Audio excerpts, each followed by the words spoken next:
Tere, mina olen Allan Sarri, EKRE Nõmme osakonna esimees ja teie vaatate esimest saadet sarjast Hoiame ühte. Saadetes Hoiame ühte hakkame me vaatama just osakondade tegemiste rõõme ja muresid.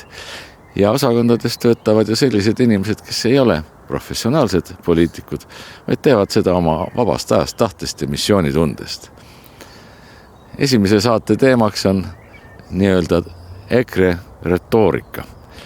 Juhtus niimoodi, et käisime 14. mail inimestega kohtumas tänaval Nõmmel nii-öelda telgiga väljas, nagu seda nimetatakse, ja lootsime jagada inimeste rõõme ja muresid, mis neid siis hetkel kõige rohkem erutab.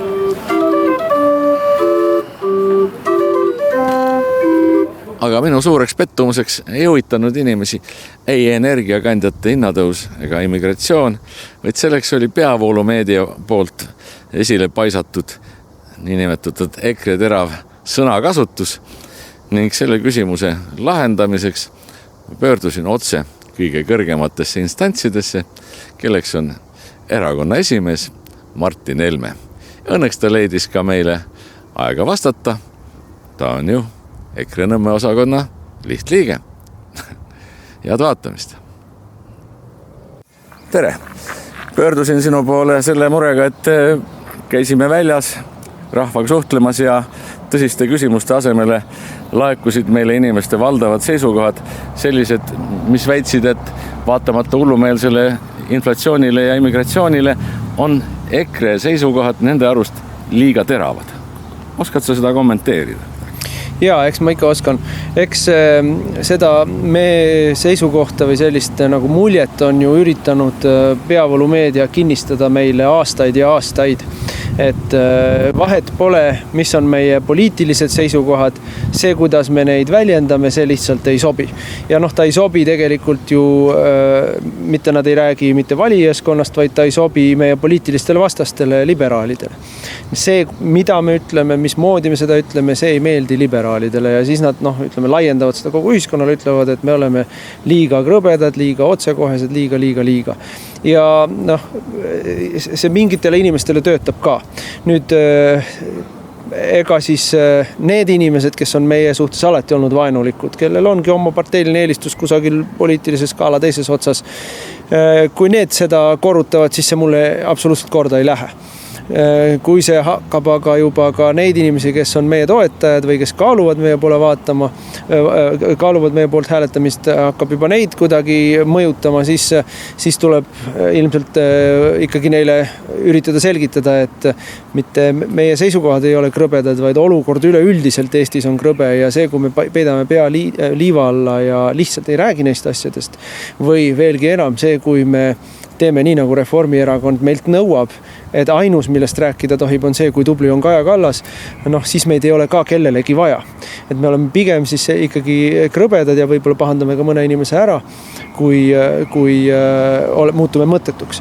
Aga ma muidugi olemuslikult vaidlen vastu sellele, et me kuidagi oleme räuskav erakond, see kindlasti ei vasta tõele. See on jälle lihtsalt selline käima pandud luul või lugu, mida korrutatakse nii kaua, kuni ehk keegi usub ka, et on välja võetud mõningaid üksikaid lauseid pikematest sõnavõttudest, mõningaid üksikuid siis selliseid fraase, mida on väga valelikult või kontekstiväliselt siis avalikkusele esitletud.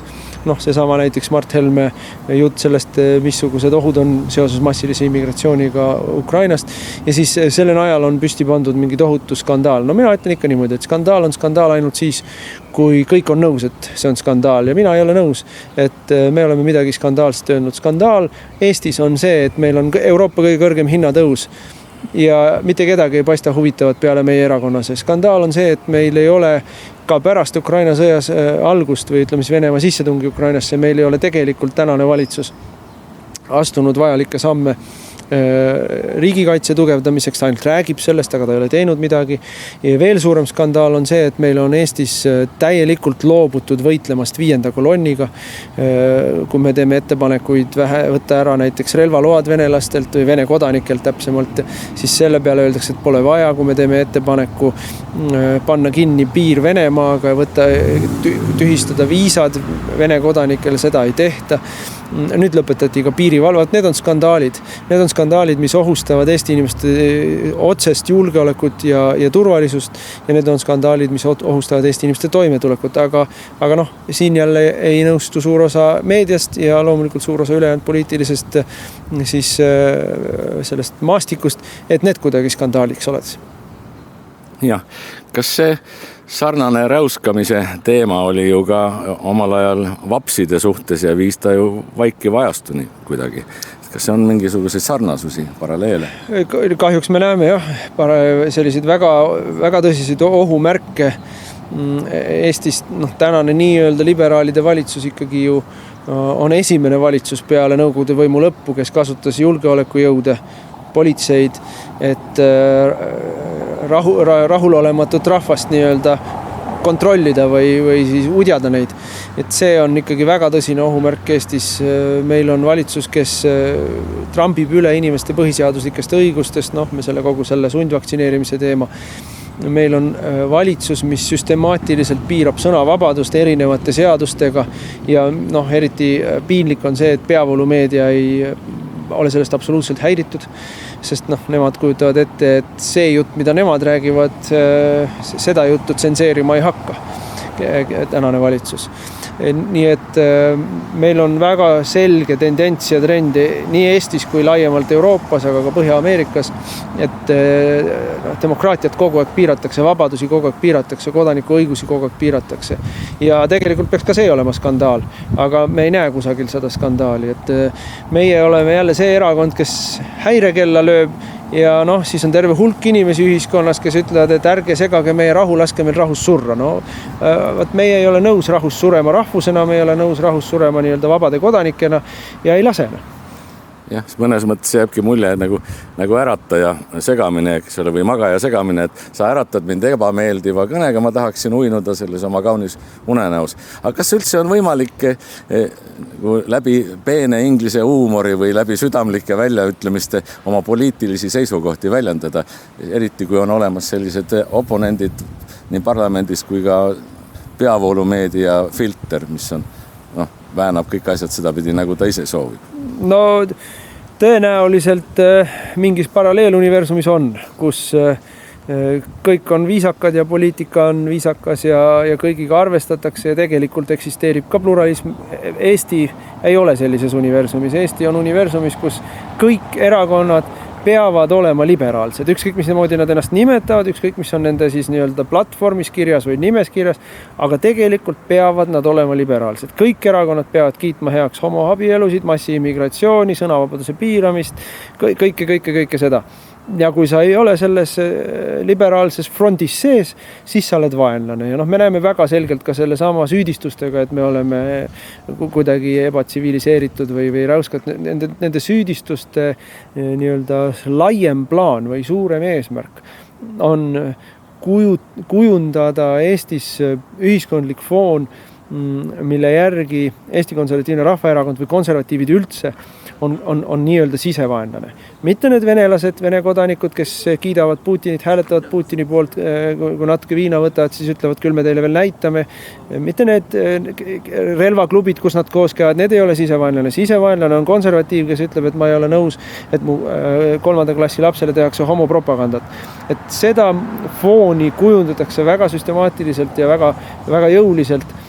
Ja selle fooni kujundamise puhul on võimalik Eestis, et ühel hetkel kuulutatakse, et aga näete, demokraatia kaitsmise huvides me peame demokraatia ära lõpetama. Jah, tuleb siis soovida inimestel lihtsalt jõudu ja natukene sisemist huvi selle vastu, et tungida nii-öelda sellisest välisest kihist natuke kaugemale, et mis informatsiooni tegelikult teie või meie EKRE jagame. Ja ma soovitan kõigil inimesel tõesti selle peavoolumeedia tarbimisel olla alati. Esimene hoiak on see, et niikuinii valetavad. Nüüd, mis puudutab eriti viimast 3 kuud, siis täiesti teadlikult on Süvariik ja Reformierakond kloppinud üles hüsteeriat Eestis, sõjahüsteeriat Eestis ja üleüldist hüsteeriat Eestist ja selle hüsteeria üleskloppimise on mitu eesmärki olnud. Üks eesmärk on lihtsalt olnud tõsta Kaja Kallase ja Reformierakonna populaarsust. Teine, selle eesmärk on olnud nii-öelda sisevaenlase vastast hüsteeriat luua ja tekitada. Ja kolmas eesmärk on olnud juhtida tähelepanu kõrvale nendelt probleemidelt, mis on Eestis päriselt olemas ja mis on väga põletavad, seesama inflatsioon, kõik need keerulised probleemid, mis meie suunas liiguvad seoses massiimmigratsiooniga, seoses tegelikult sellega, et Eesti rahvas on katastroofiliselt vähenemas osakaaluna Eesti ühiskonnas, eesti keele positsioon tervest, Tallinnas on varsti enam võimatu saada eesti keelega hakkama. Et kõigilt nendelt probleemidelt, aga eelkõige majanduslikelt probleemidelt tähelepanu kõrvale juhtimiseks taotakse sõjatrummi. Ja loomulikult üks nendest eesmärkidest on siis luua ka olukord, kus isegi kui Reformierakonna populaarsus langeks, et siis need pettunud valijad läheks ükskõik kuhu, aga mitte EKRE juurde.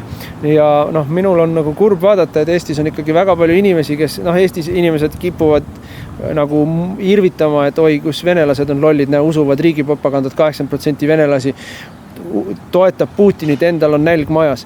Aga meil on 33% eestlasi, kes usuvad valitsust, endal on nälg majas, et võib-olla see proportsioon on väiksem, aga Eestis on ikka väga palju inimesi, kes täiesti kriitikavabalt lihtsalt neelavad alla kõik, mida valitsus neile ütleb ja kiidavad takka. Et see on see, et kui niisugune hulk inimesi Eestis on püsiv, meil on 1/3 ühiskonnast selline, kes on täiesti ajupestud, siis ega demokraatial ongi raske ellu jääda. Just, ja ma väga tänan Nõmme osakonna nimel ja soovin palju jõudu ja jaksu selle Eesti eest seismisel. Jõudu meile kõigile!